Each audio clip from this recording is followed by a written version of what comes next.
Hey YouTube, Untamed here. So we're going to focus on those here in a second, but we're going to watch our friend Hanson drive away with that beautifully built Toyota Tacoma in cement gray. Alright, so let's talk Toyota Tundra TRD Pro for a second. Of course, we have the Solar Octane, the exclusive color for 2022, as well as 2023. So I mean, it kind of dilutes the water a little bit, given the fact that they have made the same TRD Pro exclusive color for 2 years back to back. You know, kind of takes away the cool factor a little bit. But right here we have the new color Ice Cap.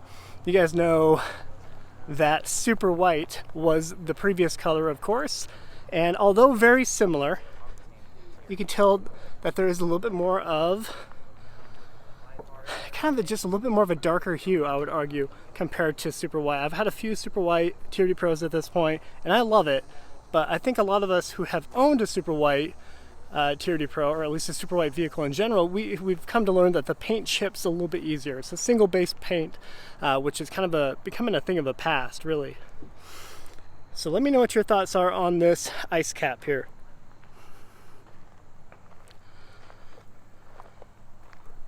I think they both look stunning. If they had only offered Solar Octane 1 year on 2022 for the Tundra TRD Pro, I think I would lean that direction, but because they're offering it for 2 back-to-back years, like I said, just kind of takes away the cool factor for me. You guys know that's why I have my Voodoo Blues. I mean, my 2019 4Runner Voodoo Blue TRD Pro and the Voodoo Blue Tundra TRD Pro.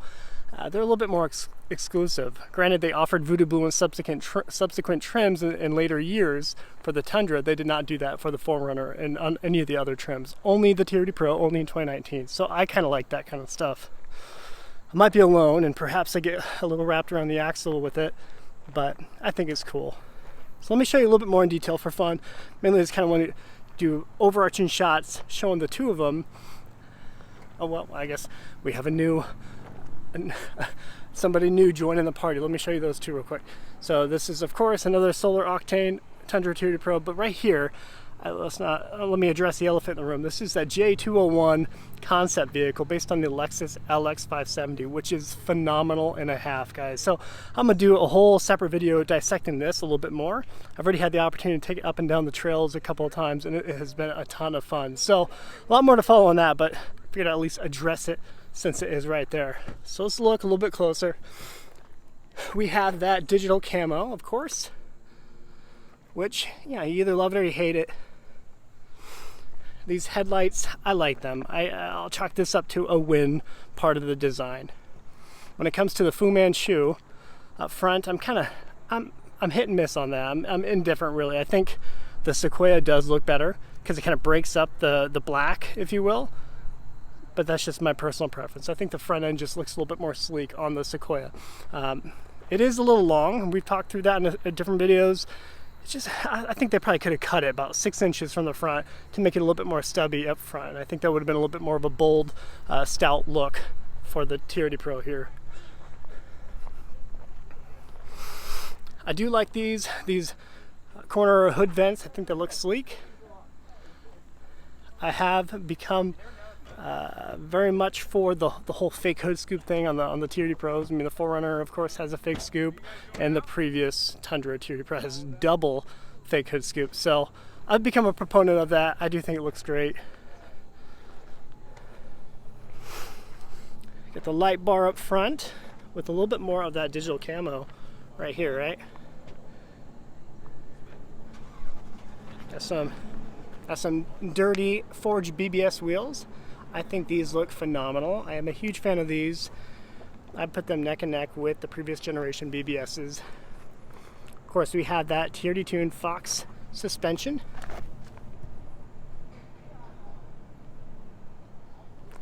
And that TRD skid plate down there.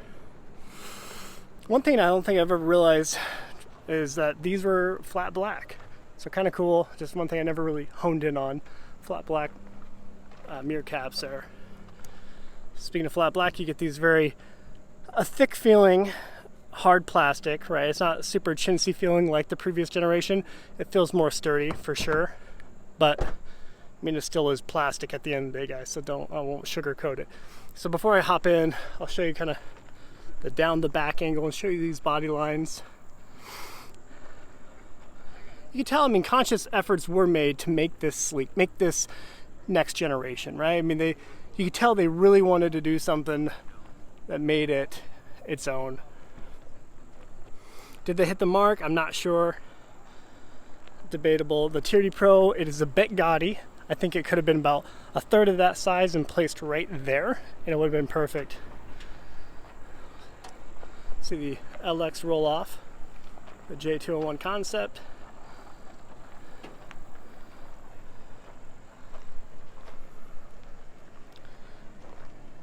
Sorry, I think I've given you guys enough squirrel moments here. Give you a full side shot of the Solar Octane.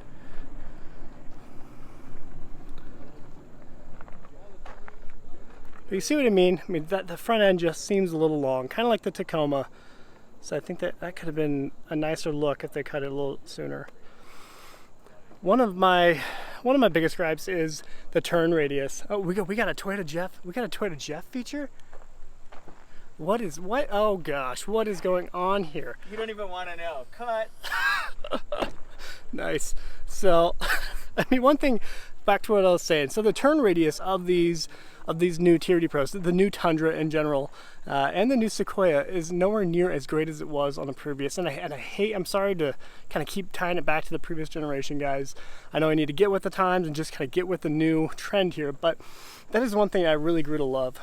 Just being able to turn on the dime with my current generation Tundra, as well as the Sequoia there. So between that and the little bit smaller back seat, there's your composite bed, by the way. So you get a little bit of a smaller, well, I guess it doesn't really look like when you pack it full of luggage, but this is smaller, right? And I think one of the huge perks of that previous generation Tundra is the ginormous back seat that it has. And I know I beat that drum quite a bit, but it really is something that if you're about that dad life, you really appreciate it. You really appreciate the cargo space. And this is not bad by any means. For a truck, this is still phenomenal. Don't get me wrong, guys.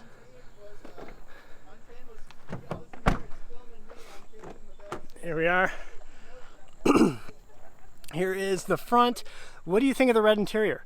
I'll pop over to the other truck there and we'll do a direct side-by-side comparison, red interior versus the black. Personally, I prefer the black. I mean, although I appreciate their effort to make a unique interior, because so many automotive manufacturers are getting away from doing these bold interior colors, right? I mean, it's a little bit of a harder sell. You either love it or you hate it, kind of a thing. And it's just not as safe for them to offer. Safe meaning safe for sales, right? But this overall, in general, very plasticky still. But at the end of the day, it is a Toyota. Reminding myself of that. Well, it's reminding you of it right here, pretty boldly. But a lot of hard plastics in it. But for the price tag, I just wonder if it should have been a little bit more premium in here, right? So we're talking $68,000 plus for MSRP. Let me know what your thoughts are on the red. Let's pop over to the black. Look at these beefy sway bars, though, right? And you kind of see the end of it here. That is pretty beefy.